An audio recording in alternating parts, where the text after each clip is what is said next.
Okay, Paige. Perspective. The basics. The whole idea is that if you have a piece of paper and you're drawing something and you want to create this sense that what you're drawing is going back in space, that you can use diagonal lines to make that happen. The whole thing is based on the idea that somewhere out there is a horizon line, and that's where the sky and the ground would meet. We know that they don't actually meet, but the distance between those things becomes such that we can't see it. So if you have something that's moving back in space like that, um, you would see that the space in between one side of, say, the road gets smaller as it moves back in space. Just like if we were to draw like a telephone pole, right? That telephone pole would then get smaller and smaller as it moved back in space so that everything moves away from us and recedes in scale. So this point right here, where one side of the road seems to meet with the other side of the road, is what you call a vanishing point. And in reality, the entire horizon line is then in fact just a series of vanishing points. So we flip this piece of paper over, when you think about it, okay, well, what can you do with that? What I just drew for you was a road going away from you in one point perspective. Okay?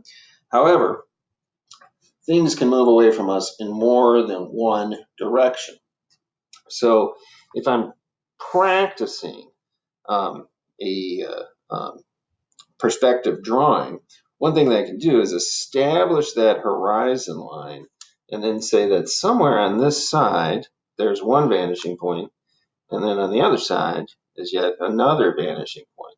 If I draw, say, like a vertical line here, that would be the top of, or the side of, say, a box, then I can take these top and bottom points and send lines that go back towards the vanishing point, and then I can pick some place along there to end that and then finish off that side with another vertical line. I can do the same thing going towards the other vanishing point, right?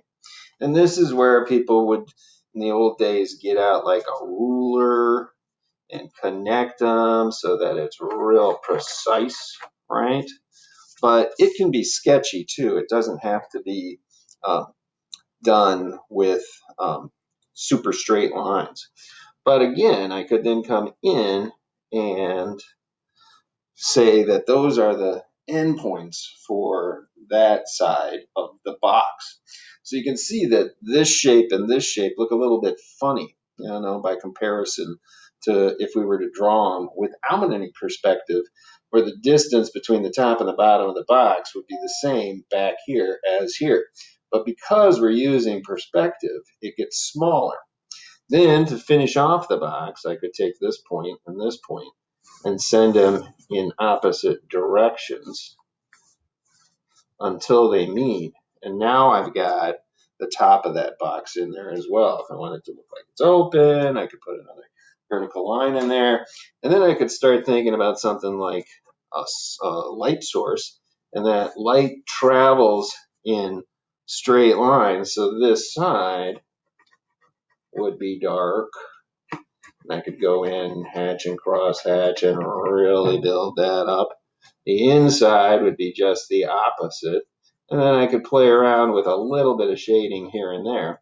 But also like a cast shadow moving away from the light source in the shape of the box. and I could stop that sort of wherever I want it to. Now, this is when I'm working below the horizon line. If I do the same thing with a line that crosses the horizon line, I can get a sense of this thing going above the horizon line, add in some shading, and with these simple boxes, I'm starting to show people that I understand perspective and that anything that goes above the horizon line is therefore above my eye level. There's my eyeball. Yeah. And that's the case. Whenever you're up high, the horizon line is going to be high, and it looks like you're looking down on things. But whenever you're down low, it looks like you're looking up at things. So something that's above my eyes, I wouldn't be able to see the top of it because it's above my eyes. So that's the basics there. Now, if you look online, you'll find still other sorts of examples, like where people put a vanishing point above. Make that a little bit darker.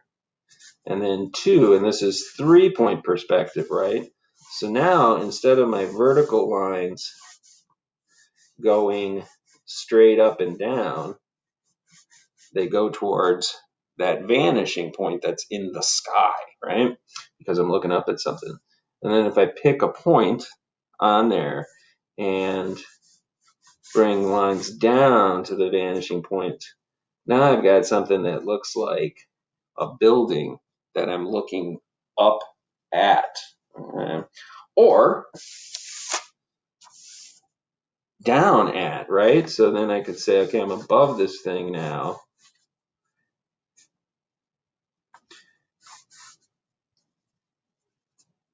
And it looks like I'm looking down, like I'm in an airplane. And that roads are down there going towards the vanishing point, and so on and so forth. And all these buildings that I would draw would then look like I'm way above them. So again, like there's going to be other videos